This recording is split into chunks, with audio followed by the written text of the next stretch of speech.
Hello students, आज का जो हमारा टॉपिक है वो है संस्था यानी इंस्टीट्यूशन। ये टॉपिक आपके पेपर फर्स्ट यूनिट सेकंड से रिलेटेड है। इंस्टीट्यूशन शब्द का इस्तेमाल हम बहुत जगह करते हैं आम बोलचाल की भाषा में। जैसे हम फला इंस्टीट्यूट के स्टूडेंट हैं, है ना, मुझे फला इंस्टीट्यूट जाना है, तो इंस्टीट्यूशन के संदर्भ में हम इस्तेमाल करते हैं। लेकिन जो संस्था है, जब हम उसको एक्सप्लेन करने की कोशिश करते हैं समाजशास्त्रीय भाषा में, तो वो थोड़ा सा डिफरेंट हो जाता है। कैसे?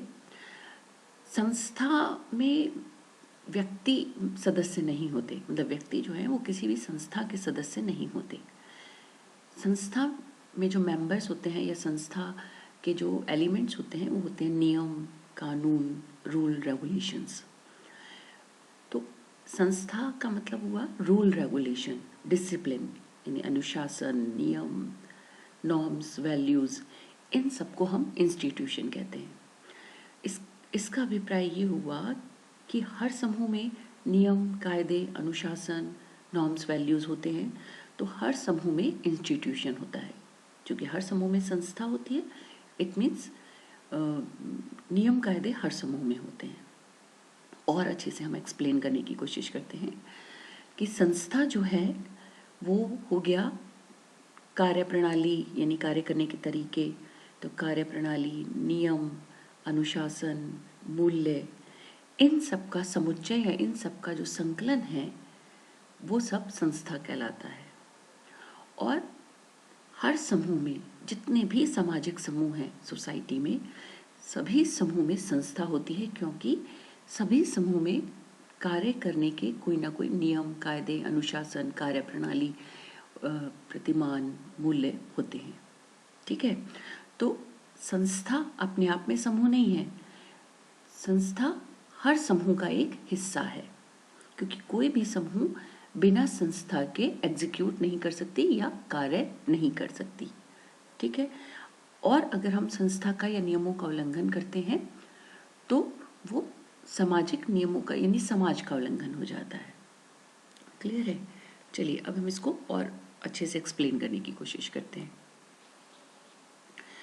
संस्था को सामान्य भाषा में समिति और संस्था में अंतर नहीं किया जाता, लेकिन समाजशास्त्रीय दृष्टिकोण से अगर आप देखें तो दोनों ही बिल्कुल डिफरेंट हैं। कैसे? जैसे मैंने अभी बताया कि संस्था में व्यक्ति नहीं रहते, हम व्यक्तियों को संस्था में शामिल नहीं करते, बल्कि नियमों, कायदों, कानूनों को शामिल करते हैं। और समिति में व्यक्ति रहते हैं, तो व्यक्तियों का समूह समिति कहलाता है, लेकिन संस्था जो है वो नियम, कायदों का समुच्चय होता है। क्लियर? आगे हम देखते हैं सामाजिक संस्था का अभिप्राय विभिन्न सांस्कृतिक प्रतिमानों जैसे सामाजिक क्रिया, विचार, अभिवृत्ति, भूमि का संबंध, नियम, कार्यप्रणाली इत्यादि के मध्य अंतर संबंधित संकलन से। यानी ये जितनी भी चीज़ें हमने अभी पढ़ी कि अभिवृत्ति है, भूमिका है, नियम है, कार्यप्रणाली है, विचार है, सामाजिक क्रिया है, इन सब के इंटर रिलेशन से जो है वो संस्था बनती है, जिसकी प्रकृति सापेक्षिक दृष्टि से स्थायी होती है। यानी संस्था जो होती है स्थायी होती है।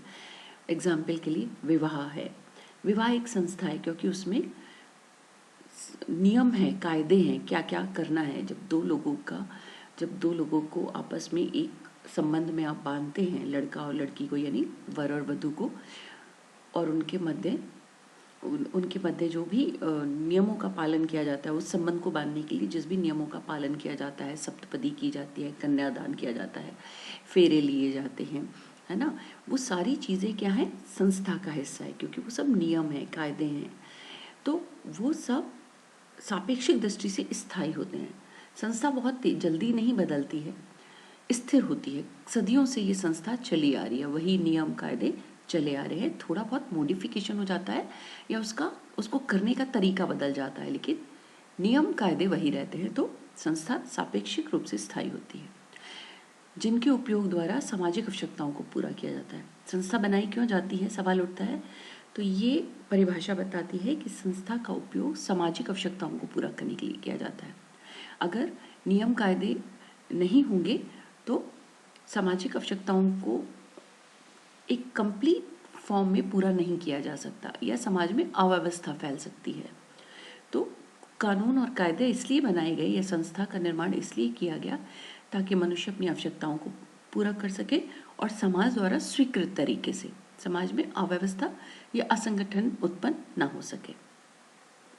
प्रत्येक समूह में सदस्यों के मध्य होने वाली अंतःक्रियाएं कुछ निश्चित कार्य प्रणालियों से निर्धारित होती हैं और कार्य प्रणालियों का समुच्चय संस्था है। जैसे अभी हमने कहा था कि प्रत्येक समूह और समूह में क्या है, सदस्य।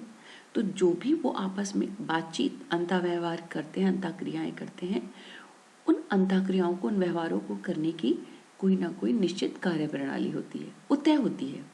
आप दो मित्र बात कर रहे हैं, आप अपने माता पिता से बात कर रहे हैं, व्यवहार कर रहे हैं, अंतःक्रिया कर रहे हैं, शिक्षक और विद्यार्थी के मध्य हैं, दो शिक्षकों के मध्य हैं, ठीक है। किसी भी समूह में जब अंतःक्रिया होती है, व्यवहार होता है, बातचीत होती है या कोई भी कार्य प्रणाली होती है तो वो निर्धारित होती है, कुछ नियमों कायदों से बंधी हुई होती है और उसी नियम कायदों के आधार पर हम अपना व्यवहार करते हैं।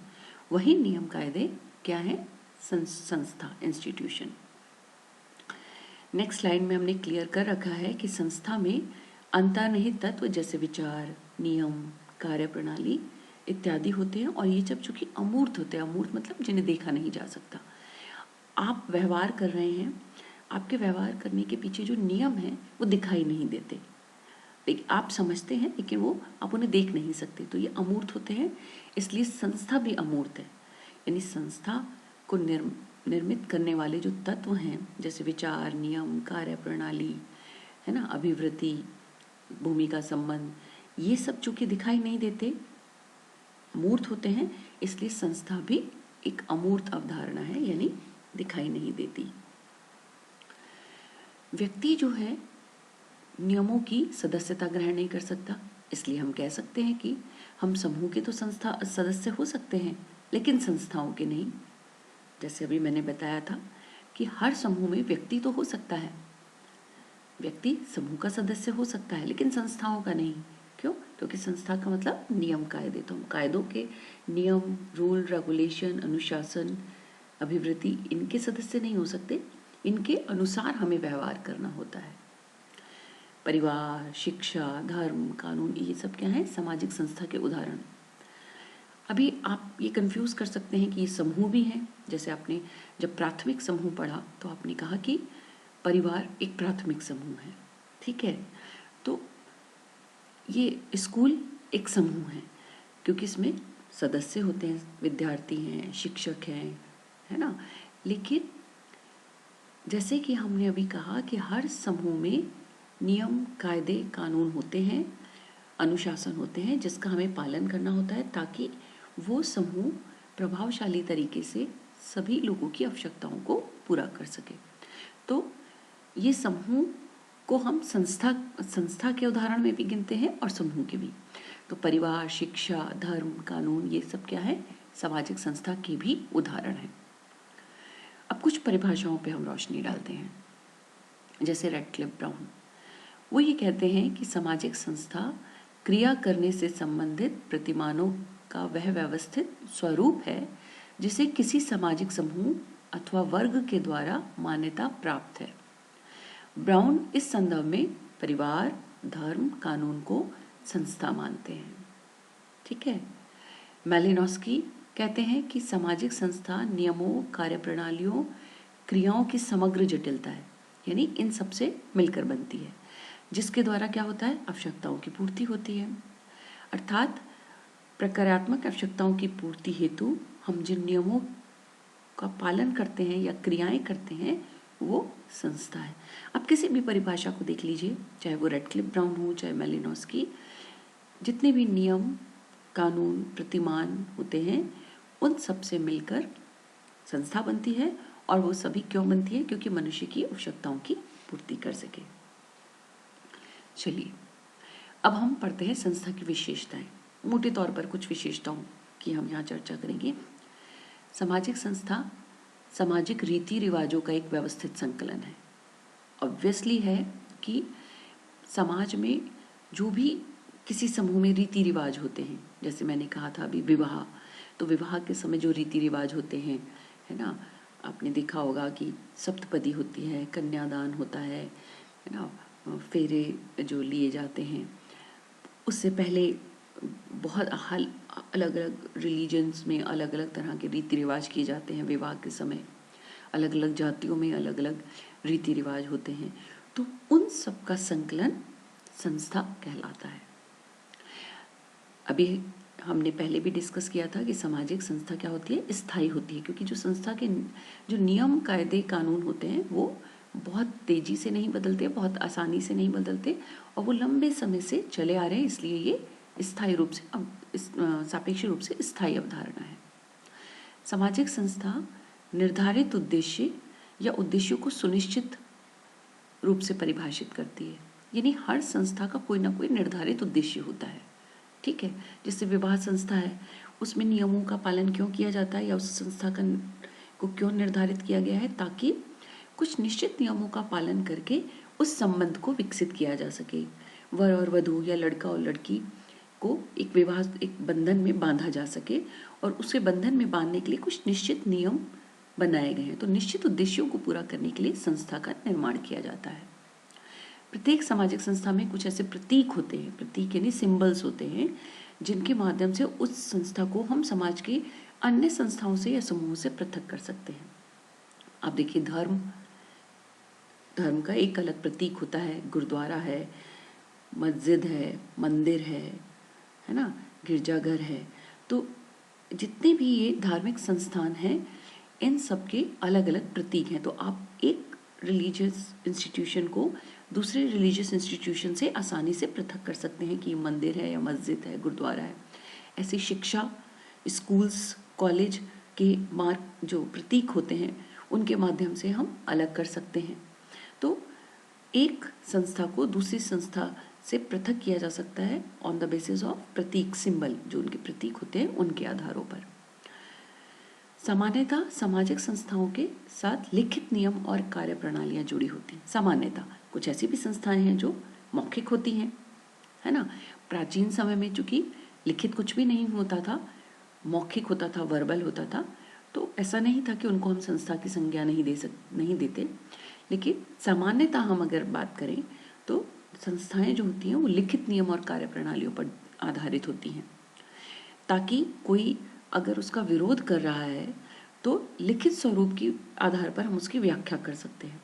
आपने देखा होगा, जब किसी को दंड दिया जाता है या दंड देना होता है तो कानून चूंकि लिखित है, संविधान लिखित है, तो कानून या संविधान के आधार पर और संविधान में जितनी भी धाराएं हैं, जितने भी कानून बनाए गए हैं, उन सब के आधार पर कि उसको वो दंड दिया जाए, क्यों दिया जाए या क्यों नहीं दिया जाए, या उसका कितना जस्टिफाइड है, इसकी व्याख्या की जा सकती है। क्यों की जा सकती है? क्योंकि वो लिखित फॉर्म में है, लिखित स्वरूप में है।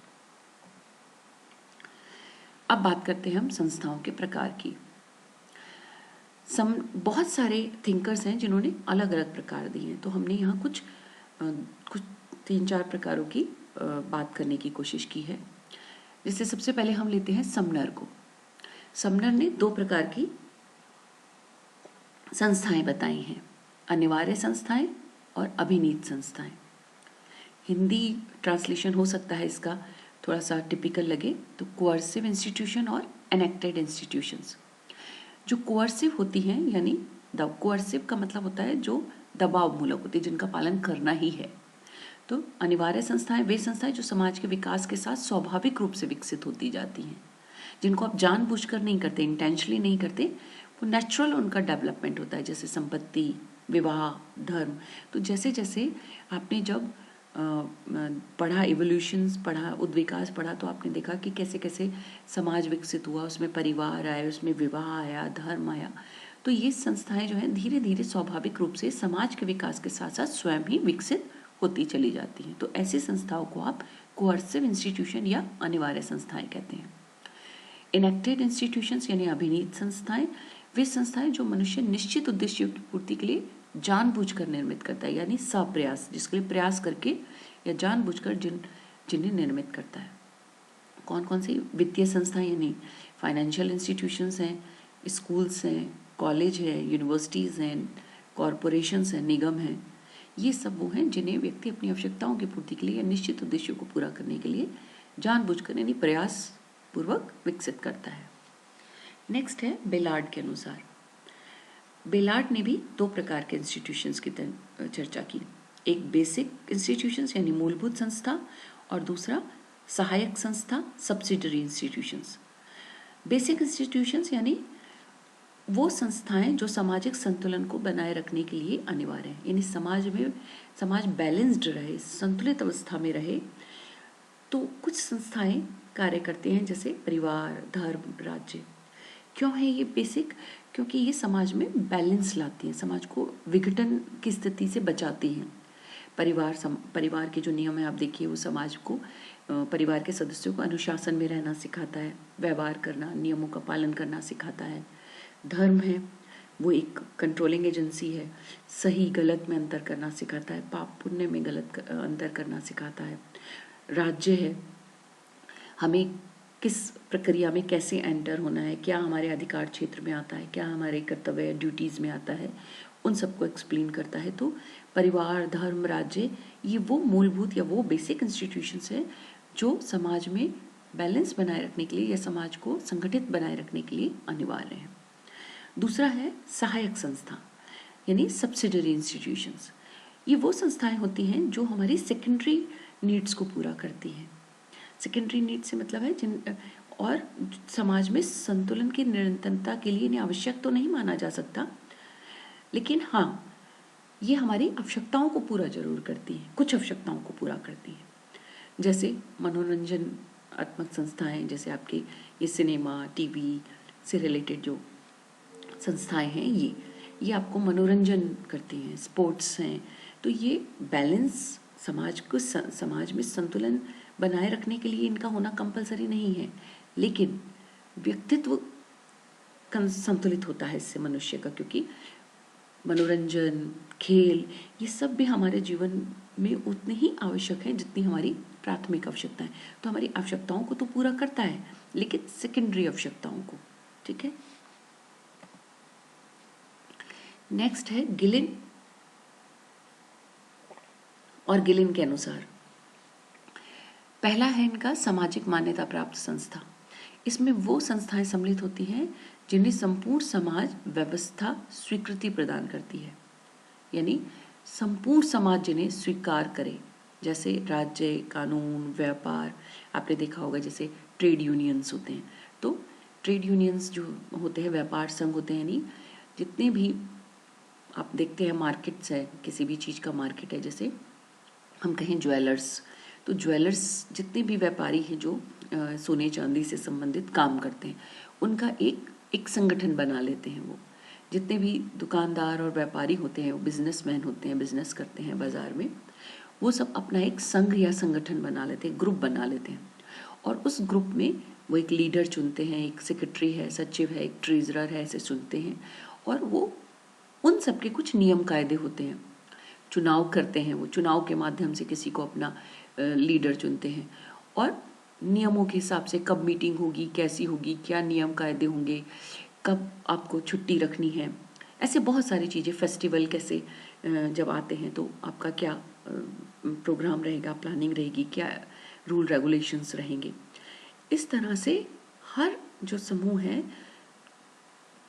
उसके कोई नियम कायदे होते हैं और वो उस समूह द्वारा स्वीकृत होते हैं, उनके द्वारा निर्मित होते हैं। इसलिए सामाजिक मान्यता प्राप्त संस्थाएं वे संस्थाएं जिन्हें पूर्ण समाज, वो पूरा जो ग्रुप है वो स्वीकार करता है, स्वीकृति प्रदान करता है, उसको हम सोशली सैंक्शन इंस्टीट्यूशंस कहते हैं। एक इसके विपरीत हो गया अनसैंक्शन्ड इंस्टीट्यूशन, यानी जिसे समाज ने मान्यता नहीं दी है या समाज से मान्यता प्राप्त नहीं है। ऐसी भी संस्थाएं एग्जिस्ट तो करती हैं। वे नियम कार्य प्रणालियां सम्मिलित होती है इसके अंतर्गत जिन्हें समाज मान्यता नहीं देता। क्यों नहीं देता? क्योंकि वो सामान्य हितों के विपरीत होते हैं, यानी समाज में विघटन की स्थिति या उत्पन्न करते हैं, समाज के संतुलन को विघटित करते हैं, उसको तोड़ते हैं। कैसे? जैसे गिरोह, माफिया, आतंकवाद, ये सब क्या है, यानी जो आपराधिक प्रवृत्तियां हैं, आपराधिक जो समूह हैं, उनकी जो संस्थाएं हैं वो जिस हिसाब से काम करते हैं, गिरोह है, माफिया है, टेररिज्म है, ये सब क्या है, अनसेंक्शन इंस्टीट्यूशन, यानी समाज ने इन्हें मान्यता नहीं दे रखी। क्यों नहीं देता समाज इन्हें मान्यता? क्योंकि ये सामान्य हितों के या सामान्य नियमों के विपरीत संस्थाएं हैं। लेकिन संस्था तो है, क्योंकि इनके भी कुछ नियम कायदे होते हैं। नेक्स्ट एक और क्लासिफिकेशन है, वो है रॉस के अनुसार। रॉस ने कहा कि 2 प्रकार की संस्थाएं होती हैं, ऑपरेटिव यानी सक्रिय संस्था और नियंत्रणकारी या नियामक यानी रेगुलेटिव इंस्टीट्यूशंस। ऑपरेटिव संस्था यानी सक्रिय संस्था का मुख्य उद्देश्य उन प्रतिमानों को निश्चित करना होता है जिनसे उद्देश्य की पूर्ति होती है, जैसे इंडस्ट्रियलिज्म, उद्योगवाद। जैसे अभी हमने ऊपर कहा था कि व्यापार संघ है, उद्योग संघ है, इन सब के जो मेंबर्स होते हैं वो कुछ नियमों को निर्धारित करते हैं और उनके अकॉर्डिंग ये अपने उद्देश्यों की पूर्ति करते हैं, तो वो सक्रिय ऑपरेटिव इंस्टीट्यूशंस हैं। ऐसे ही नियंत्रणकारी रेगुलेटिव इंस्टीट्यूशंस, इनका उद्देश्य व्यवहारों को नियंत्रित करना होता है। जैसे कानून क्या करता है? हम सब जानते हैं कि हमें क्या काम करने हैं, क्या नहीं करने हैं, कौन सा संविधान के अनुसार है, कौन सा संविधान के विपरीत है। तो संविधान के अनुरूप व्यवहार करने के लिए जो हमें बाध्य करती हैं वो संस्थाएं रेगुलेटिव इंस्टीट्यूशंस होती हैं। चलिए अब बात कर लेते हैं हम संस्था के प्रकार यानी फंक्शंस ऑफ इंस्टीट्यूशन। संस्था क्या काम करती है, उसका रोल क्या है, बेसिक क्या भूमिका है उसकी। पहला, संस्था सदस्यों की क्रियाओं को निर्धारित करती है, यानी हम क्या करेंगे और क्या नहीं करेंगे। तो हमारे जो भी एक्शंस हैं, बिहेवियर हैं, उनको डिटरमाइन करती है, उनको निर्धारित करती है। सामाजिक नियंत्रण का साधन है, ऑब्वियस है। जब हमारे व्यवहारों को नियंत्रित करती है तो इसका मतलब ये सोसाइटी में कंट्रोलिंग एजेंसी के रूप में काम करती है। It is a social controlling agency. व्यक्ति की परिस्थिति और भूमिकाओं को सामाजिक संदर्भ देती है, यानी हमारा जो रोल और स्टेटस है, व्यक्ति का जो रोल है और स्टेटस है, यानी आप पिता हैं, पुत्र हैं, भाई हैं, या आप माता हैं, बहन हैं, पत्नी हैं, तो आपकी जो भी, आप एक डॉक्टर हैं, इंजीनियर हैं, टीचर हैं, तो जो भी आपका स्टेटस है, परिस्थिति है, उसके अकॉर्डिंग जो आपकी भूमिका है उसको निर्धारित करने में कि आपके स्टेटस के अकॉर्डिंग आपकी भूमिका क्या होगी, किस तरह से, किन नियमों के अनुसार आप व्यवहार करेंगे, इन सब को संस्था निर्धारित करती है। संस्था व्यक्तित्व विकास को भी तय करती है, यानी जो व्यक्ति है उसकी पर्सनालिटी कैसी होगी। अगर आप नियमों का यानी संस्थाओं का पालन करते हैं, समाज सम्मत संस्था के अनुसार कार्य करते हैं, तो आपका व्यक्तित्व एक अलग तरह का होगा, बैलेंस्ड होगा, समाज द्वारा स्वीकृत होगा। और अगर आप सामाजिक संस्थाओं का उल्लंघन करते हैं, नियमों का उल्लंघन करते हैं, तो आपकी जो पर्सनैलिटी होगी वो डिविएंट पर्सनैलिटी होगी, यानी समाज द्वारा मान्यता प्राप्त नहीं होगी, या क्रिटिसाइज्ड, लोग उसको क्रिटिसाइज करते हैं। तो व्यक्तित्व का विकास कैसा होगा ये भी संस्था पर निर्भर करता है।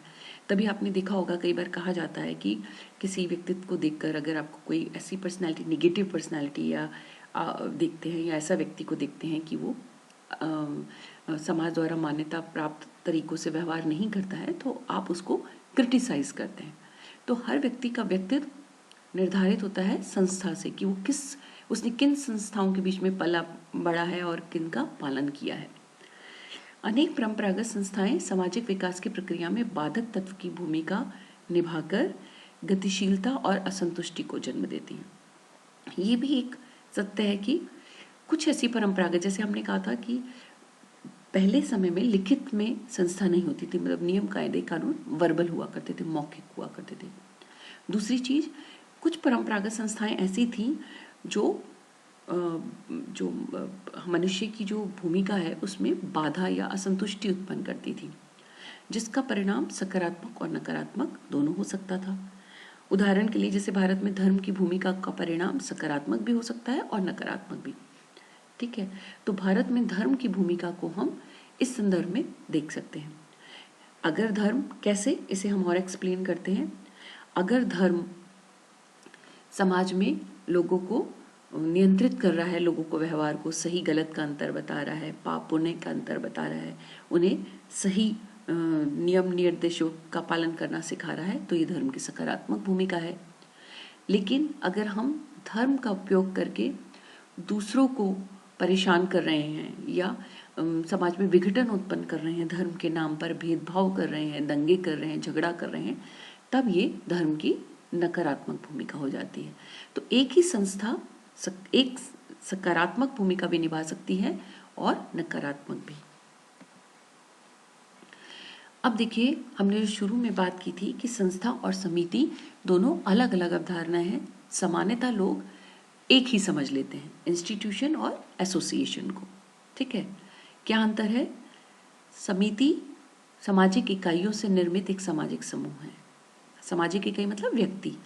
हमने पहले भी बात की थी कि समिति व्यक्तियों से बनती है, यानी सामाजिक। हम समाजशास्त्र में व्यक्ति शब्द का इस्तेमाल ना कर सामाजिक इकाइयों यानी सोशल यूनिट या सोशल एक्टर शब्द का इस्तेमाल करते हैं।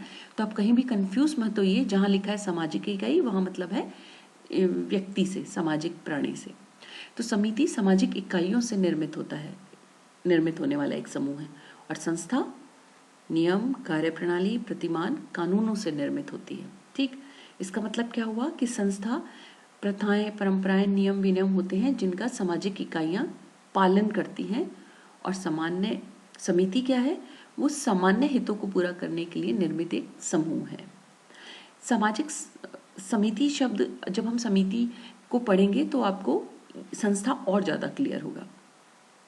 समिति मूर्त होती है। क्यों मूर्त होती है? क्योंकि अभी हमने पढ़ा कि ये व्यक्तियों से बनती है।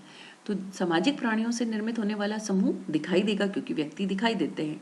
तो समिति मूर्त होती है, जैसे रोटरी क्लब, मनोरंजन क्लब, स्पोर्ट्स क्लब, जितने भी ऐसे क्लब्स हैं जिसके आप सदस्य होते हैं वो समिति हैं और समिति दिखाई देती हैं। और संस्था अमूर्त होती है। क्यों? क्योंकि नियमों, प्रतिमानों, कार्यप्रणालियों से बनती है जिन्हें देखा नहीं जा सकता। उदाहरण के लिए विवाह है, लोकतंत्र है, धर्म है, कानून है, शिक्षा है, ये सब संस्था हैं और ये अमूर्त हैं। नेक्स्ट देखिए, समिति का निर्माण आवश्यकताओं की मांग पर निर्भर करता है। समिति हमेशा किसी न किसी उद्देश्य की पूर्ति के लिए बनाई जाती है, अर्थात आवश्यकता पड़ने पर समिति का निर्माण किया जाता है। जबकि संस्था विकसित होती है और समय पर इसका परीक्षण, पुनः परीक्षण किया जाता है। हमने कहा था कि संस्था समय के अकॉर्डिंग विकसित होती चली जाती है। और हाँ, संस्थाओं में हम मॉडिफिकेशन कर सकते हैं। जैसे आपने देखा है कानून, संविधान, तो संविधान बना बहुत समय से बना हुआ है और वो कंटिन्यू निरंतर विकसित होता जा रहा है। हाँ, कोई ऐसा नियम या कानून होता है जिसमें संशोधन की आवश्यकता होती है तो उसका परीक्षण, पुनः परीक्षण करके उसको मॉडिफाई किया जा सकता है। ठीक है। समिति अधिकांशतः अस्थायी सामाजिक समूह है। अस्थायी है क्यों? क्योंकि उसके सदस्य बदलते रह सकते हैं। जैसे कोई रोटरी क्लब है तो उस, या स्पोर्ट्स क्लब है, उसकी अगर किसी ने मेंबरशिप छोड़ दी और कोई नई मेंबर आ गए तो अस्थायी है आपके लिए। तो अस्थायी सामाजिक समूह है जो हित पूर्ति तक बना रहता है और जैसे ही आपका इंटरेस्ट कंप्लीट हो गया आप उस समूह, संस्था, समिति को छोड़ देते हैं या समिति समाप्त हो जाती है। लेकिन संस्था स्थायी अवधारणा है तुलनात्मक रूप से। प्रत्येक समिति में संस्था पाई जाती है। हमने कहा था ना कि संस्था, हर समूह, जितने भी सामाजिक समूह है उन सब में संस्था तो है ही, क्योंकि नियम कायदे हैं, इट मीन संस्था है। तो प्रत्येक समिति में संस्था होती है, लेकिन संस्था में समिति संभव नहीं है। समिति एक संगठित समूह है जबकि संस्था एक संगठित कार्य प्रणाली है। वो तो समूह है क्योंकि व्यक्तियों से बनता है और ये कार्य करने के तरीके हैं, इसलिए ये कार्य प्रणाली है, एक प्रोसीजर है और वो एक ग्रुप है। जैसे शिक्षा एक संस्था है और विद्यालय, विश्वविद्यालय ये समिति है। क्यों है? फिर से देखिए, शिक्षा संस्था है क्योंकि शिक्षा एक कार्य प्रणाली है और विद्यालय, विश्वविद्यालय समिति का उदाहरण है क्योंकि व्यक्तियों का समूह है। तथा व्यापार एक सामाजिक संस्था है जबकि निगम एक समिति है। हमने बताया था व्यापार क्या है? कार्य प्रणाली है, कार्य करने का तरीका है, लेन देन का एक तरीका है, वो व्यापार कहलाता है। आप लेन देन को व्यापार करना कहते हैं। तो व्यापार एक सामाजिक संस्था है। क्यों है? क्योंकि ये कार्य प्रणाली है, कार्य करने का एक तरीका है। और निगम एक समिति है क्योंकि ये व्यक्तियों से मिलकर बना एक समूह है। यहाँ तक मेरे ख्याल से आप लोगों को अच्छे से समझ में आ गया होगा कि व्यक्तियों का समूह है तो समिति है, और अगर वो कार्य करने का तरीका है, कार्य प्रणाली है, तो वो संस्था है। संस्था का कोई भौतिक या भौगोलिक क्षेत्र नहीं होता। जो अमूर्त है तो उसका भौगोलिक क्षेत्र कैसे हो सकता है? नहीं होगा। लेकिन समिति का होता है क्योंकि ये मूर्त है, इसलिए इसमें सामाजिक इकाइयां होती हैं, इसका एक भौगोलिक क्षेत्र होता है। इसलिए मैकाइवर ने कहा था हम समिति के सदस्य हो सकते हैं, संस्था के नहीं। ये स्टेटमेंट बहुत अच्छे से कोट कर लीजिएगा, याद कर लीजिएगा, क्योंकि कई बार ऑब्जेक्टिव क्वेश्चंस में ये आ जाता है कि ये किसने कहा था कि हम समिति के सदस्य हो सकते हैं, संस्था के नहीं। चलिए बच्चों, हम उम्मीद करते हैं कि आपको ये टॉपिक समझ में आया होगा, और ये और बहुत अच्छे से समझ में आएगा जब आप समिति को यानी एसोसिएशन को पढ़ेंगे। फिर भी कोई डाउट होगा तो आप चैट बॉक्स में लिख सकते हैं, वीडियो के नीचे मैसेज डाल सकते हैं, आपके सभी सवालों का उत्तर दिया जाएगा। थैंक यू बच्चों।